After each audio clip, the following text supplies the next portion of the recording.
Battle through the heavens की एक और न्यू वीडियो में आपका स्वागत है। पिछले एपिसोड में हमने देखा था मास्टर यालाओ की खतरनाक पावर को देखकर 9 तियानजुन और 8 तियानजुन अपनी जान बचाकर भागते हैं, पर मास्टर यालाओ पीछे से उनके ऊपर वार करते हैं जिससे उन लोगों की आधी जान निकल जाती है। पर इसके बाद हम लोगों को शोयन को दिखाया जाता है जो कि अपने आप को और ज्यादा स्ट्रॉन्ग बनाने के लिए कल्टीवेशन कर रहा था। मास्टर यालाओ शोयन के पास आते हैं और शोयन को अपना बोन चिलिंग फ्लेम देने लगते हैं। अब आगे तो एपिसोड बिल्कुल उसी सीन से स्टार्ट होती है। शोयन कहता है, टीचर आप मुझे बेवकूफ नहीं बना सकते हैं, मैं अब वो घमंडी लड़का नहीं हूँ जो कि कुछ भी बिना सोचे समझे कर दूंगा। ये बोन चिलिंग फ्लेम आपकी है, मैं आपसे आपकी हेवनली फ्लेम नहीं ले सकता हूँ। शोयन इसके लिए जो रीजनिंग दे रहा था उसको देखकर यालाओ भी स्माइल करने लगते हैं। जिसके बाद हम अपना सिर लाते हैं और बड़े प्यार से शोयन को देखने लगते हैं। देखते हैं कि शोयन कितना ज्यादा समझदार हो गया है, पर भले ही वो हमें सिर हिला रहे हैं पर उनका डिसीजन अभी बदला नहीं है। जिसके बाद वो अपनी उंगली शोयन की ओर करते हैं और बोन चिलिंग फ्लेम को शोयन की ओर भेज देते हैं। शोयन ये देखकर शॉक्ड। मास्टर यालाओ अगले ही पल बोन चिलिंग फ्लेम से अपनी स्पिरिचुअल इम्प्रिंट को हटा देते हैं, जिसकी वजह से उनकी बॉडी हिल जाती है। चेहरा में थोड़ा दर्द दिखाई देता है। जिसके बाद फिर यालाओ कहते हैं, लिटिल फेलो तुम्हें मेरी बात माननी होगी। मैंने बोन चिलिंग फ्लेम से अपना स्पिरिचुअल इम्प्रिंट ऑलरेडी हटा दिया है, पर क्योंकि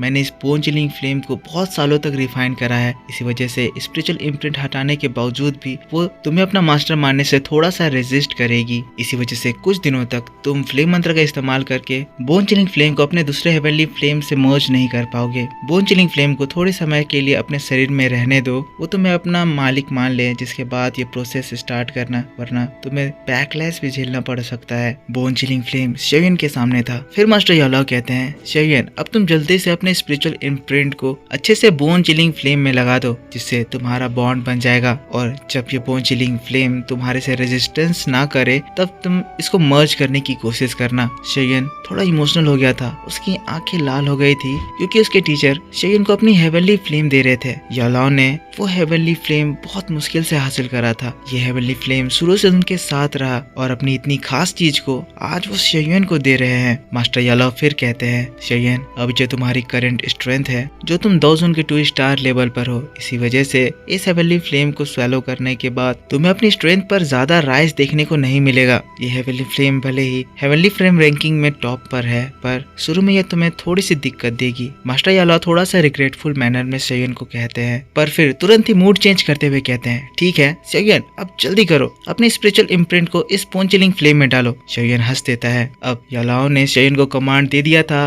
और इतना ज्यादा वो फोर्स कर रहे थे तो शोयन भी और अपोज नहीं कर सकता था, क्योंकि ये मास्टर यालाओ की बेइज्जती होती। इसलिए शोयन अपनी आंखों को बंद करता है, अपने फिंगर से बोन चिलिंग फ्लेम को टच करता है। जिसके बाद शोयन की spiritual imprint bone chilling flame में फैलती है। शुरू में तो बोन चिलिंग फ्लेम शोयन के लिए रेजिस्टेंस दिखाती है, पर क्योंकि मास्टर यालाओ ने अपनी स्पिरिचुअल इम्प्रिंट हटा दी थी तो ये विदाउट ऑनर था। इसी वजह से धीरे धीरे करके रेजिस्टेंस हटने लगता है और शोयन सक्सेसफुली स्पिरिचुअल इम्प्रिंट लगा देता है। बोन चिलिंग फ्लेम ग्लो करने लगता है। ये वही हेवनली फ्लेम है जिसके पीछे बहुत सारे लोग पड़े हुए हैं, जो कि शोयन को आज मिल गई। और इस तरह से अब शोयन के पास 5 तरह के हेवनली फ्लेम्स है। Glazed lotus heart flame, fallen heart flame, 3000 burning flame और फिर सन फ्लेम एंड फाइनली ये बोन चिलिंग फ्लेम। जिसके बाद बोन चिलिंग फ्लेम शोयन की बॉडी में एंटर करता है और शोयन को अपने बॉडी में एक वार्म फील होता है। हम देखते हैं बोन चिलिंग फ्लेम दूसरे फ्लेम की तरह शोयन के वेन्स पे नहीं जाता है, बल्कि उनके आईब्रोज के बीच में सेटल हो जाता है। अब यालाओ जब ये चीज देखते हैं तो फिर खुश हो जाते हैं। कहते हैं, ठीक है शोयन अब तुम मुझे बताओ कि क्या तुम प्यूरिफाइंग डिमोनिक लोटस फ्लेम तक पहुंचने का एंशिएंट मैप ढूंढ चुके हो। शोयन शांत हो जाता है, फिर कहता है, नहीं, हमें जब इस प्यूरिफाइंग डिमोनिक लोटस फ्लेम के बारे में ब्लैक कॉर्नर रीजन से पता चला, उसके बाद फिर इसके बारे में हमें कोई भी न्यूज ही नहीं मिली। यालाओ कहते हैं, हाँ, the purifying demonic lotus flame बहुत ही ज्यादा मिस्टीरियस है। मैंने भी उसे आज तक पहले कभी भी नहीं देखा। वो हेवनली फ्लेम बहुत ही ज्यादा ताकतवर है और अगर तुम्हें वो मिल जाता है तो तुम्हारा एंग्री बुद्धा लोटस अटैक बहुत ही ज्यादा ताकतवर हो जाएगा। अगर उस लेवल की हेवनली फ्लेम को हम लोग ऑब्टेन कर ले तो जो फायदा तुम्हारा ये बोन चिलिंग फ्लेम तुम्हें देगा, ये प्यूरिफाइंग डिमोनिक लोटस फ्लेम, उससे कहीं ज्यादा फायदा तुम्हारे बॉडी को पहुंचाएगा शोयन। इसीलिए मैं अपना बेस्ट दूंगा और सारा ध्यान अब उस प्यूरिफाइंग डिमोनिक लोटस फ्लेम को ढूंढने में लगाऊंगा। शोयन हाँ में अपना सिर लाता है, पर फिर मास्टर यालाओ कुछ याद करते हुए कहते हैं, ओ हाँ शोयन, तुम्हारे एक पुरानी दोस्त फॉरेन स्टार पवेलियन में आई है जो कि तुमसे बात करना चाहती है। क्या तुम उससे मिलना चाहते हो? शोयन हैरान होकर कहता है, कौन? यालाओ जवाब देते हैं, नालन यानरान। ये बात सुनकर शयन बहुत ही ज्यादा घबरा जाता है। वो तुरंत ही पूछता है, क्यों, क्या हुआ, क्या यूनियन के साथ कुछ हुआ है? जिसके बाद सीन शिफ्ट होता है और हम लोगों को नालन यानरान को दिखाया जाता है, जो कि फुल स्टार पवेलियन के पैलेस में एक हॉल में शयन का इंतजार कर रही थी। थोड़ी देर के बाद शयन वहाँ पर पहुँचता है, जिसके बाद नालन यानरान को देखकर फिर कहता है, नालन यानरान, तुम ठीक तो हो? पिछली बार हेवनली माउंटेन ब्लड पूल से मेरे आने से पहले ही तुम चली गई थी। नालन यानरान कहती है, हाँ, कुछ काम थे जिसे मुझे पूरा करना था, इसीलिए मैं वहाँ पर तुम्हारे आने का इंतजार नहीं कर पाई। नालन यानरान के एक्सप्रेशंस देखकर हमें ये समझ में आ रहा था कि नालन यानरान कुछ चीज के लिए बहुत ही ज्यादा परेशान है। नालन यानरान शयन के अभी करंट स्टेटस को जानती है और अभी अभी उसने ये भी जाना कि फुल स्टार पवेलियन कितना ज्यादा बड़ा हो गया है। शयन की जो टीचर मास्टर यालाओ थे वो बानसिंग लेवल पर एडवांस कर गए हैं और इस तरह के एक्सपर्ट के पास आना और उससे बात करना, इसमें थोड़ा सा हेजिटेशन फील होता है। एज शयन और नालन यानरान के लेवल के बीच में बहुत ही ज्यादा डिफरेंस है। शयन भी नालन यानरान के इस अनईजी एक्सप्रेशन को देखकर कहता है, नालन यानरान, मुझे लगता है कि अगर तुम फुल स्टार पवेलियन में मुझे ढूंढने के लिए आई होगी तो जरूरी कुछ तो बड़ा इंपॉर्टेंट चीज होगा। नालन यानरान ये बात सुनती है, थोड़ा सा हेजिटेट करती है, जिसके बाद फिर कहती है, मुझे यहाँ पर आना पड़ा क्योंकि मुझे तुमसे टीचर के लिए हेल्प चाहिए। तुरंत ही शयन कह पड़ता है, जैसा मैंने सोचा था। जिसके बाद फिर नालन यानरान की ओर फोकस करते हुए कहता है, नालन यानरान, ठीक से बताओ। नालन यानरान शयन के सामने इतनी अनईजी इसीलिए फील कर रही है क्योंकि शयन अभी दाओजोंग के 2 स्टार लेवल पर पहुंच गया है और नालन यानरान अभी दाओजोंग लेवल पर ही है या फिर शायद दाओ वांग लेवल पर है। पर ये वही लड़की है जिसकी वजह से ये बैटल थ्रू द हेवन का सीरीज शुरू हुआ है। इसी ने तो शयन को रिजेक्ट करा था, जिसके बाद शयन इतना ज्यादा पावरफुल बन गया। शुरू में अगर वो तमाशा नहीं होता तो शयन शायद इस मुकाम पर नहीं होता और वो आराम से अभी जियामा एम्पायर में अपने भाइयों के साथ होता। पर अब नालन यानरान बहुत ही ज्यादा बदल गई है, वो थोड़ी शांत हो गई है। पर नालन यानरान की जो टीचर है युन शयन उसे बहुत ज्यादा पसंद करता है क्योंकि वो एक बहुत ही अच्छी लेडी है। वो मिस्टी क्लाउड सेक्ट की लीडर थी और मिस्टी क्लाउड सेक्ट शयन के शॉ फैमिली का दुश्मन था। इसी वजह से उन लोगों के बीच में दुश्मनी थी। शयन को मिस्टी क्लाउड सेक्ट को खत्म करना था। उसने उसे खत्म करा तो युन वहां से चली गई। युन भले ही शयन को पसंद करती है पर वो कभी भी शयन से सामने से हेल्प नहीं मांगेगी।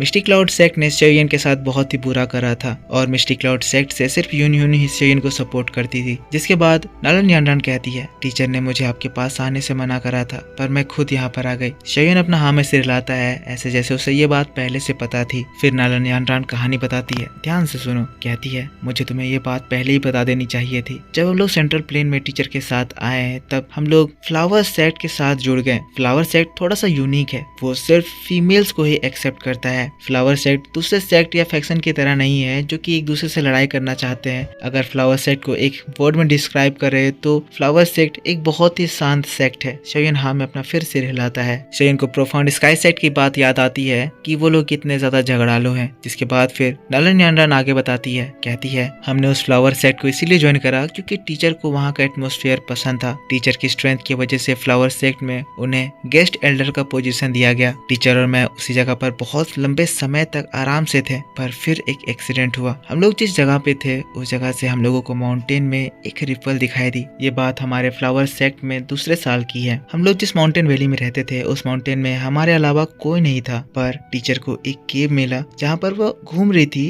पर वहाँ उन्हें एक ओल्ड वुमेन दिखाई दी जिनकी हालत थोड़ी सी खराब लग रही थी। वो एक गहरा ध्यान लगाकर बैठी हुई थी। टीचर ने जब उनको देखा तो उन्हें फील हुआ कि ओल्ड वुमेन का टेम्परेचर थोड़ा सा ट्रिकी और अजीब था। पर जैसे ही टीचर उनके सामने गई उस ओल्ड वुमेन ने टीचर के ऊपर अपने हाथ से हमला करा और टीचर को हवा में उड़ा दी। टीचर को कुछ इंजरीज हुई पर टीचर बिल्कुल भी गुस्सा नहीं हुई, बल्कि वो हर दिन उस ओल्ड वुमेन के लिए फूड लेकर जाती थी। यह सिलसिला और 2 सालों तक चला। उन 2 सालों के बाद फिर वो ओल्ड वुमेन उस केव को छोड़कर निकल गई और फिर हमारे साथ आकर रहने लगी। वो 1 साल तक हमारे साथ रही। शयन ध्यान से यह बात सुन रहा है। फिर बताती है, 1 सालों तक वो ओल्ड वुमेन रही और हमारे साथ रहकर उनका गुस्सा भी बहुत ही ज्यादा कम हो गया। हम लोग उसे ग्रैनी हुआ नाम से बुलाते थे पर अभी भी हमें पता नहीं था कि वो लेडी आखिर कौन है। पर इतना तो समझ में आ रहा था कि वो एक बहुत ही बड़ी एक्सपर्ट थी। क्योंकि ओल्ड लेडी बहुत ही ज्यादा बूढ़ी हो गई थी तो ये समझ में आ रहा था कि वो अब ज्यादा दिन जिंदा नहीं रहेंगी और मरने के टाइम पर वो हम लोगों को अपने अपने बारे में बताई,